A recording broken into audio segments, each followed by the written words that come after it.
दोस्तों, आज इंटरनेट से क्या क्या करते हैं? यूट्यूब देखते हैं, ऑनलाइन फॉर्म भरते हैं, हम लोग एडमिट कार्ड डाउनलोड करते हैं, यूपीआई से पेमेंट करते हैं, ट्रेन टिकट बुक करते हैं, जीएसटी रजिस्ट्रेशन करते हैं, पैन, आधार, पासपोर्ट अप्लाई करते हैं। लेकिन क्या आपने कभी सोचा है यह इंटरनेट बना कैसे है, किसने बनाया, क्यों बनाया और यह आपको करियर कैसे दे सकता? और सबसे बड़ा सवाल, क्या आप सिर्फ इंटरनेट यूज करना चाहते हैं या इंटरनेट से पैसा कमाना, करियर बनाना और डिजिटल एक्सपर्ट बनना चाहते हैं? यह पूरे कोर्स में हम आपके लिए लेकर आए हैं इंटरनेट का एक पूरा मास्टर कोर्स। इस पूरे कोर्स में इंटरनेट को बेसिक से एडवांस तक, एग्जाम से प्रैक्टिकल, स्टूडेंट से प्रोफेशनल लेवल, साइबर कैफे से बिजनेस लेवल तक सीखेंगे। आज की क्लास बहुत इंपॉर्टेंट होने वाली है क्योंकि आज हम फाउंडेशन रखेंगे। इस कंप्लीट इंटरनेट कोर्स में क्या क्या मिलेगा, ध्यान से सुनिए।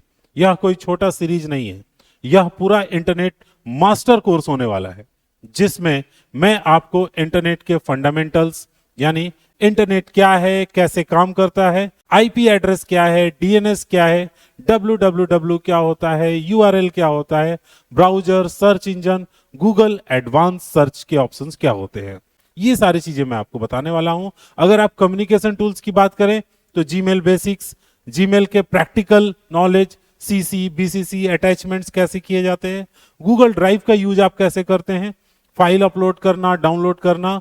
अगर आप प्रैक्टिकल ऑनलाइन वर्क स्किल सीखना चाहते हैं, जिसके लिए ऑनलाइन फॉर्म कैसे भरते हैं, फोटो एंड सिग्नेचर को कैसे रिसाइज और अरेंज किया जाता है, पीडीएफ टूल्स और स्कैन एंड अपलोड कैसे करते हैं, प्रिंट की सेटिंग कैसे करते हैं, ईमेल प्रोफेशनल यूज कैसे किया जाता है, ऑनलाइन पेमेंट्स, गवर्नमेंट सर्विसेज की बात की जाए उसमें मैं आपको सिखाऊंगा ऑनलाइन पेमेंट बेसिक्स, गवर्नमेंट के वेबसाइट के यूज कैसे करेंगे, एडमिट कार्ड एंड रिजल्ट को डाउनलोड करने का प्रोसेस, जीएसटी रजिस्ट्रेशन कैसे किया जाता है, पैन, आधार को कैसे लिंक किया जाता है, पुलिस वेरिफिकेशन कैसे होता है, अगर साइबर सिक्योरिटी की बात की जाए तो पासवर्ड की सेफ्टी कैसे आप बढ़ाते हैं, HTTP वर्सेज HTTPS क्या होता है, कुकीज एंड कैसे। फिर उसके बाद से मैं आपको बताऊंगा VPN क्या होता है, साइबर क्राइम के अवेयरनेस के बारे में, सेफ इंटरनेट का यूज कैसे कर सकते हैं, साइबर कैफे लेवल के प्रोफेशनल स्किल्स मैं आपको सिखाऊंगा, जिसमें आपको लगभग टोटल 70 प्लस वीडियोस मिलने वाले हैं, जिसमें कम से कम 50 प्लस प्रैक्टिकल टॉपिक्स आपको मैं कवर करके दिखाऊंगा, सिस्टम पे स्क्रीन के ऊपर करके दिखाऊंगा, जिसमें हम सीखेंगे पैन अप्लाई कैसे करेंगे, आधार कैसे आप अपडेट कर सकते हैं, डीएल कैसे अप्लाई करते हैं, पासपोर्ट कैसे अप्लाई करते हैं, वोटर आईडी के लिए कैसे अप्लाई करते हैं, इनकम, कास्ट और रेसिडेंस सर्टिफिकेट कैसे बनाते हैं, आईआरसीटीसी ऑनलाइन पे अकाउंट कैसे बनाते हैं, टिकट कैसे बुक करते हैं, ऑनलाइन शॉपिंग कैसे होता है, एमएसएमई रजिस्ट्रेशन कैसे होता है, स्टार्टअप इंडिया पे रजिस्ट्रेशन कैसे करते हैं, जीएसटी रजिस्ट्रेशन, डिजिटल सिग्नेचर कैसे बनाते हैं, ई साइन और सब कुछ। इससे भी और भी कोई ऑप्शन अगर बोलने को रह गया हो वो सब आपको इसमें मिलने वाला है। यह कोर्स आपको सिर्फ यूजर नहीं, डिजिटल ऑपरेटर बनाने वाला है। शुरुआत करते हैं। सबसे पहला नंबर और बिल्कुल बेसिक सी चीज कि इंटरनेट का इतिहास, क्योंकि अगर फाउंडेशन ही क्लियर नहीं है तो कंसेप्ट स्ट्रांग कैसे रहेगा। तो फाउंडेशन क्लियर कर ले, कंसेप्ट को अपने स्ट्रांग कर ले। शुरुआत करते हैं, इंटरनेट क्या है। एक ऐसी चीज से, एक ऐसे टॉपिक से जहां से कि इस इंटरनेट की उत्पत्ति हुई। तो सीधे शब्दों में इंटरनेट एक ग्लोबल नेटवर्क ऑफ कंप्यूटर्स है। सिंपल में अगर कहा जाए, एक्चुअल में इंटरनेट के डेफिनेशन को 3 वर्ड्स में ही डिफाइन किया गया है, नेटवर्क ऑफ नेटवर्क्स। ठीक है, यानी बहुत सारे कंप्यूटर्स को जब हम आपस में कनेक्ट करते हैं तो एक इंटरनेट का कनेक्शन बनता है, जो दुनिया के लगभग सभी कंप्यूटर्स को जोड़ता है, जो ऑनलाइन रहते हैं, जो इंटरनेट पे हैं। लेकिन यह शुरुआत से ग्लोबल नहीं था, यह मिलिट्री का एक तरह से एक्सपेरिमेंट था। 1960s में शुरुआत होती है इसकी, जिस समय कोल्ड वॉर चल रहा था। कोल्ड वॉर के टाइम पे जो रसिया और अमेरिका के बीच में चल रहा था 1960s में, उस समय वार के दौरान यूएसए और सोवियत यूनियन के बीच के इस वार में, जो कि अब रसिया हो गया है, पहले सोवियत यूनियन हुआ करता था, तो ये वार चल रहा था, कोल्ड वॉर, जिसमें यूएसए को डर था कि अगर न्यूक्लियर अटैक हुआ तो कम्युनिकेशन सिस्टम खत्म हो जाएगा। इसलिए यूएसए ने रिसर्च शुरू की। एजेंसी का नाम था ARPA, ठीक है, नेट, ये आपका मेन था, यानी एडवांस रिसर्च प्रोजेक्ट एजेंसी। 1969 में ARPA नेट का जन्म हुआ और 1969 में ARPA नेट का नाम नेटवर्क बनाया गया। यह दुनिया का पहला कंप्यूटर नेटवर्क था जिसमें 4 यूनिवर्सिटीज को जोड़ा जाता था। UCLA, Stanford, UCSB, university of उटा। पहला दुनिया का सबसे पहला जो मैसेज भेजा गया था वो था लॉगिन, बट सिर्फ और सिर्फ उसमें से LO पहुंचा था। उसके बाद से सिस्टम क्रैश हो गया था, लेकिन वहीं से इंटरनेट की शुरुआत हो गई। एग्जाम पॉइंट ऑफ व्यू से अगर आप बात करें तो ARPA नेट इंटरनेट का पहला रूप है। 1983 में इसके बाद से शुरू हुआ TCP और IP का शुरुआत। ठीक है, इनका जन्म हुआ, नेटवर्क बन गया था, लेकिन कॉमन लैंग्वेज नहीं थी। 1983 में TCP IP प्रोटोकॉल्स एडॉप्ट हुआ। TCP मतलब ट्रांसमिशन कंट्रोल प्रोटोकॉल, IP मतलब इंटरनेट प्रोटोकॉल बोलते हैं। आज भी इंटरनेट इसी पे काम करता है, TCP और IP के ऊपर। अब एग्जाम में पूछा जाता है इंटरनेट किस प्रोटोकॉल पर काम करता है, तो होता है TCP IP। उसके बाद से 1989 में वर्ल्ड वाइड वेब की शुरुआत होती है। ये आपको अब ग्लोबल लेवल पे जाने के लिए तैयार था।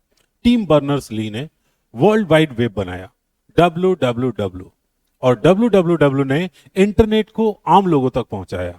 अब वेब पेजेज बने, ब्राउजर बने, वेबसाइट बनी। और WWW के जनक कौन है, ये अक्सर एग्जाम में पूछा जाता है। जवाब है टिम बर्नर्स-ली। 1990 से लेकर के और 2000 के करीब में इंटरनेट एक्सप्लोजन शुरू हुआ। ईमेल आया, वेबसाइट बनी, गूगल 1998 में आया, याहू, हॉटमेल शुरू हुए, इंटरनेट घर घर पहुंचना शुरू हुआ। भारत में जो इंटरनेट आया हुआ है वो इंटरनेट 1995 15 अगस्त को आया, यानी हमारे आजादी के ही दिन। VSNL द्वारा शुरुआत किया गया। डायल अप कनेक्शन था, स्लो स्पीड थी, फोन बिजी, लेकिन वहीं से डिजिटल इंडिया की शुरुआत हुई। अब एग्जाम में पूछता है कि भारत में इंटरनेट कब शुरू हुआ, जवाब होगा 15 अगस्त 1995। उम्मीद है आप ये बेसिक चीजें समझ गए होंगे, कहां से शुरुआत हुई, हम तक कब पहुंचा ये इंटरनेट। अब बात करते हैं 2000 में डिजिटल रिवॉल्यूशन के बारे में। इसके बाद से सन 2000 में से लेकर के आज तक के जो प्रेजेंट टाइम है, इसमें डिजिटल रिवॉल्यूशन क्या हुआ है। ब्रॉडबैंड था पहले, फिर 3G हुआ, 4G हुआ, 5G हुआ, ऑनलाइन बैंकिंग आया, UPI आया जिससे आप 1 सेकेंड्स में पेमेंट इजीली कर पाते हैं किसी को, ई गवर्नेंस आया, क्लाउड कंप्यूटिंग की शुरुआत हुई। आज इंटरनेट पूरी दुनिया को चला रहा है। प्रैक्टिकल एंगल से अगर आप देखें तो आप ऑनलाइन फॉर्म भरते हैं, एडमिट कार्ड डाउनलोड करते हैं, UPI से पेमेंट करते हैं, चाहे GST का रजिस्ट्रेशन करते हैं, पैन अप्लाई करते हैं। यह सब संभव क्योंकि 1969 में ARPA नेट बना था। हिस्ट्री समझे बिना फ्यूचर नहीं समझ सकते हैं। तो ARPA नेट कब बना, यह आपसे पूछा जाएगा, याद रखिएगा 1969। TCP IP कब हुआ, ये पिछले स्लाइड में मैंने आपको बताया हुआ था, 1983। WWW कब बना, 1989। टिम बर्नर्स-ली कौन है, इंडियन इंटरनेट कब शुरुआत हुआ, 1995 में। यानी अगर बात करें मोटा मोटी तो लगभग 30 साल पहले इंटरनेट की शुरुआत हुई। और यकीन मानिए आज आप इंटरनेट के बिना एक दिन भी रहने का नहीं सोच सकते हैं। कई बार तो ऐसा होता है 1 घंटा भी हमसे नहीं बर्दाश्त होता है इंटरनेट के बिना। हमें तुरंत देखना होता है कि हमारे बिजनेस का परफॉर्मेंस कैसा चल रहा है। अगर आप स्टूडेंट है तो आप सोचते हैं कि हमें कौन सा नया क्लास टॉपिक मिला हुआ है, ऑनलाइन में क्लासेस चल रही हैं, ऑफलाइन में भी चल रही हैं, तो ऑनलाइन से चीजें अपडेट चाहिए, उसके लिए भी इंटरनेट चाहिए। मतलब लगभग हर चीजों के लिए हम जुड़े हुए हैं। दोस्तों, इंटरनेट सिर्फ एंटरटेनमेंट नहीं है, यह स्किल है, करियर है, इनकम सोर्स है, बिजनेस अपॉर्चुनिटी है। अगर आप इस कोर्स को सीरियसली फॉलो करेंगे तो आप यूजर उससे स्किल्ड यूजर, स्किल्ड यूजर से डिजिटल प्रोफेशनल, डिजिटल प्रोफेशनल से डिजिटल एंटरप्रेनर बन सकते हैं। तो दोस्तों, मैंने आपको कुछ बेसिक्स चीजें तो इंटरनेट के बारे में बता दिया है। अब कुछ और इंपॉर्टेंट चीजें इस वाले वीडियो में आपको बताना चाहूंगा, जैसे कि आपका जो इंटरनेट है वो किस चीज पे बेस्ड है। तो टोटल 4 कोर पिलर्स होते हैं आपके इंटरनेट के, जिसमें सबसे पहला नंबर होता है क्लाइंट, जो कि आप है, जो इंटरनेट यूज कर रहे हैं और इंटरनेट पे इस वीडियो को देख रहे हैं। तो पहले नंबर होता है क्लाइंट, जो डिवाइस पे इंफॉर्मेशन पूछता है, सर्च करता है, जानना चाहता है, कुछ भी लिख करके सर्च करते हैं। अब उसके बाद दूसरे नंबर में आता है आपको आईएसपी यानी वो कंपनी जो आपको सर्विस प्रोवाइड करती है, यानी इंटरनेट सर्विस प्रोवाइडर, ये आपका सेकंड नंबर में है। तो आप कुछ भी सर्च करिएगा तो सबसे पहले चेक होगा कि क्या आपके पास इंटरनेट की सर्विस है। अगर इंटरनेट की सर्विस है फिर उसके बाद से ये जाएगा आपको सर्वर के ऊपर और वहां से आपके सर्च किए गए डेटा को सर्च करेगा। फिर उसके बाद से एक रूल्स, एक डेटा एक्सचेंज प्रोटोकॉल फॉलो होगा और फिर वो डेटा को उठा करके आपके स्क्रीन के ऊपर दिखाया जाएगा, डिस्प्ले किया जाएगा, जहां पर आप अपने सर्च के हिसाब से इंफॉर्मेशन को देख सकते हैं। ये पूरा प्रोसेस आपका फॉलो हो रहा होता है लगभग हर इंटरनेट के काम पे। तो आप कह सकते हैं कि 4 मेन कोर पिलर्स हैं आपके इंटरनेट को चलने के लिए। अगर नेक्स्ट हम लोग बात करें तो deep dive client versus server क्या है, तो सबसे पहले नंबर क्लाइंट क्या है, जो डिवाइस पे आप कुछ रिक्वेस्ट भेजते हैं, मोबाइल फोन, लैपटॉप, डेस्कटॉप या कंप्यूटर के ऊपर कुछ भी आप अपने ब्राउजर पे लिखते हैं, सर्च करते हैं, तो वो काम जो कर रहा होता है उसको हम लोग क्या बोलते हैं, क्लाइंट। यानी एक कंज्यूमर है, एक कस्टमर है। सर्वर क्या है, एक हाईली पावरफुल कंप्यूटर है जहां पर आपका वेबसाइट, डेटा और हर वो चीज जो मैसिव अमाउंट ऑफ डेटा होता है वो सब यहां पर स्टोर होता है और एप्लीकेशंस होते हैं जो कि आप रन कर सकते हैं। जैसे कि YouTube पे आप वीडियोस जो देख रहे हैं, ये वीडियोस किसी ना किसी सर्वर पे कहीं ना कहीं किसी ना किसी एक हार्ड डिस्क में फिजिकल रूप में स्टोर है, वहां से आप इंटरनेट के जरिए इसको एक्सेस कर पा रहे हैं। ठीक है, तो ये सर्वर हो जाता है और क्लाइंट जो यूज करता है वो उसके पास रहता है कंप्यूटर। अब ये प्रोसेसिंग कैसे होता है, इंटरनेट सर्विस प्रोवाइडर कौन होता है, तो पहले नंबर इंटरनेट सर्विस प्रोवाइडर के ऊपर हम बात कर लेते हैं। तो इंटरनेट सर्विस प्रोवाइडर जैसे हमारे इंडिया में कौन है, जियो है, एयरटेल है, बीएसएनएल है, आइडिया भी है, वोडाफोन भी है, ये दोनों मिल करके चलाते हैं अभी।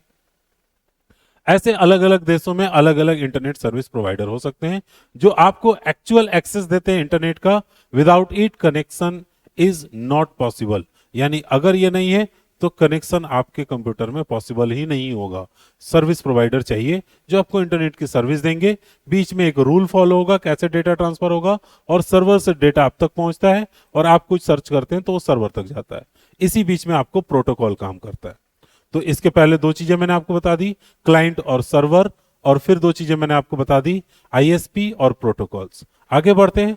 अब इसके बाद एक बहुत जरूरी चीज इसमें काम आता है, आईपी एड्रेस, जिसको हम लोग बोलते हैं DNS, domain name system. Problem क्या है, computer do not understand human words, they only understand numbers. Computer को हमारी भाषा समझ में नहीं आती है, भले ही आजकल आप देख रहे हैं कि वो हमारी भाषा में जवाब दे रहा है, बट एक्चुअल में वो नहीं जानते, वो जानते हैं नंबर्स। सॉल्यूशन क्या है, DNS acts like a translator converting human relatable names into machine relatable IP address. यानी हमारे नाम, हमारे वर्ड्स, हमारी भाषा को ये किस में कन्वर्ट कर देते हैं, आईपी एड्रेस में, यानी नंबर्स में कन्वर्ट कर देते हैं। जैसे google.com, www.google.com आप सर्च करते हैं तो एक पेज खोलता है गूगल का, वो कंप्यूटर की भाषा में ये एड्रेस होता है 142.250.182.14। अगर आप इस नंबर को सर्च करेंगे किसी भी ब्राउजर में जाकर तो सीधा गूगल होम पेज खोलेगा आपको। यही होता है आपका डीएनएस, यानी कि एक तरह से एड्रेस, जो कि फोन बुक डायरी की तरह आप समझ सकते हैं। हर एक आदमी का एक अलग अलग एड्रेस है, वैसे ही नंबर होते हैं जिसको आईपी एड्रेस बोलते हैं। अब ये दुनिया में ये ट्रेवल कैसे करता है, ये इंटरनेट कैसे ट्रेवल करता है दुनिया के हर कोने में, तो इसमें जिस चीज का यूज किया जाता है वो होता है ये केबल्स। ये सभी केबल्स जो कि समुद्र के रास्ते दुनिया के हर कोने में फैले हुए हैं, यही वो इंटरनेट केबल्स है। भारत में भी है, हर दुनिया के हर कोने में फैले हुए। एक तरह से ये हाईवे है, जैसे कि गाड़ियां गुजरती हैं वैसे ही यहां से सब डेटा होकर के गुजरता है। तो डेटा को क्या करता है, प्रोटोकॉल्स एक पैकेज बनाता है, सर्विस डिवाइड करता है massive web page into tiny data package to send them faster, they recombine on your search. जब आप सर्च करते हैं तो आपको जो इंफॉर्मेशन आता है वो छोटे छोटे पैकेज में करके डिलीवर किया जाता है सर्वर के थ्रू, और फिर आपके पास आकर सब कंबाइन हो जाता है और फिर आप देख पाते हैं। ठीक है, अंडर सी केबल्स होते हैं जो पूरी दुनिया को जोड़ते हैं और दुनिया के लगभग हर देश इससे जुड़े हुए हैं। ठीक है, package travel via fibre optical cables, यानी एक ऐसा केबल होता है जिसके जरिए इस डेटा को ट्रांसफर किया जाता है, जिसमें कि लगभग लाइट स्पीड से ये डेटा ट्रांसफर होते हैं। इसलिए आप कुछ भी इंटरनेट पर सर्च करते हैं और तुरंत आपको मिल जाता है। अगर आपको इस चीज को देखना है तो आप गूगल पे जाकर बस लिख दीजिएगा सबमरीन केबल मैप, तो आपको मैप देखने को मिलेगा। सबमरीन केबल लिखिएगा तो आपको केबल किस तरह के होते हैं ये भी देखने को मिलेगा, तो आप चाहे तो सर्च कर सकते हैं। फिर इसके बाद नेक्स्ट चीज जो आता है वो आता है वेब सिक्योरिटी। एस और एचटीटीपी क्या होता है? तो एचटीटीपी एक नॉर्मल होता है, अन इनक्रिप्टेड होता है, कम्युनिकेशन के लिए होता है। Data can potentially be intercept, यानी कि आपका डेटा पढ़ा जा सकता है, रीड किया जा सकता है। HTTPS का मतलब होता है सिक्योर है, इनक्रिप्टेड है। तो ध्यान रखिएगा, अगर ऐसा कोई साइट है HTTP करके तो उस पर ना जाए, HTTPS वाला यूज करें। एस मतलब सिक्योर रहता है। तो इस तरह से हमारा काम चलता है। आप अपने डिवाइस, अपने फोन, स्मार्टफोन पे क्या करते हैं? सिम कार्ड लगाते हैं, यानी आप क्लाइंट होते हैं। मोबाइल टावर से आप कनेक्ट करते हैं, जो वायरलेस आपको सुविधा देता है। फिर उसके बाद से ये किससे जुड़ा होता है? तो इंटरनेट सर्विस प्रोवाइडर वो कंपनी है जो आपको नेटवर्क इंटरनेट देती है। ये जुड़ा होता है सर्वर से। सर्वर में वेबसाइट होता है जहां से आप कोई भी डेटा वगैरह मांगते हैं तो आपको पैकेट बना करके ट्रांसफर करता है। इस तरह से ये पूरा चैनल कंटिन्यूअसली चल रहा होता है और हम इसके थ्रू इंटरनेट का उपयोग कर रहे होते हैं। तो जैसा कि मैंने आपको पहले भी बताया है, एक डिजिटल यूजर से आप एक स्किल्ड यूजर बनेंगे। ऑनलाइन सर्विस प्रोवाइडर भी हो सकते हैं, एक आईटी प्रोफेशनल भी हो सकते हैं। ये सब लोग इंटरनेट के यूजर होते हैं। एक सुपर स्किल्ड है, एक एवरेज यूजर होता है। तो जितना आप इंटरनेट का अच्छा यूज जानते हैं, आप उस फील्ड में जा सकते हैं। ये इंटरनेट पे काम किए जाते हैं। तो ओवरऑल इसमें एग्जाम ओरिएंटेड क्या क्या सवाल बनेंगे, आज की वीडियो में हम लोगों ने क्या क्या सीखा। ARPA नेट क्रिएट कैसे हुआ 1969 में, उसके बारे में जाना। पहला दुनिया का नेटवर्क बर्नर्स ली ने इन्वेंट किया WWW 1989 में। 15 अगस्त को इंडिया में इंटरनेट लॉन्च होता है। Internet define as a network of network, यही एक लाइन में इसका डेफिनेशन है। The core internet communication protocols, जो मेन कोर है वो TCP और IP होते हैं। DNS मतलब कन्वर्ट करता है हमारे लैंग्वेज को एक नंबर न्यूमेरिकल IP एड्रेस में, ठीक है। HTTPS stands for secure encrypted connection के लिए यूज किया जाता है। उम्मीद है आप यहां तक सारा चीज समझ गए होंगे, टोटल आपको क्लियर हो गया होगा। यानी पूरा का पूरा कोर्स का रोड मैप आपने इस वीडियो में देख लिया है। इंटरनेट की शुरुआती समझी है, बेसिक सी चीजें मैंने आपको बताई है और वो बेसिक सारे word ARPA net, TCP IP, WWW, India internet history सीखी है। दोस्तों आज फाउंडेशन रखी गई है। अगली क्लास में हम समझेंगे इंटरनेट वास्तव में काम कैसे करता है, डेटा एक कंप्यूटर से दूसरे कंप्यूटर तक कैसे पहुंचता है और इंटरनेट एक्चुअल में है क्या। जब थ्योरी से प्रैक्टिकल की ओर बढ़ेंगे तो मैं आपको पूरा का पूरा करके सिस्टम के ऊपर भी बताऊंगा। किसी भी टॉपिक को अच्छे से समझने के लिए वीडियो को पूरा देखना बहुत जरूरी है, इसलिए मेरा हमेशा रिक्वेस्ट रहेगा वीडियो हमेशा पूरा देखिए, अच्छे से समझिए। कोई कंफ्यूजन हो तो कमेंट करके पूछ लीजिएगा। मिलते हैं अगले वीडियो में, तब तक सीखते रहिए।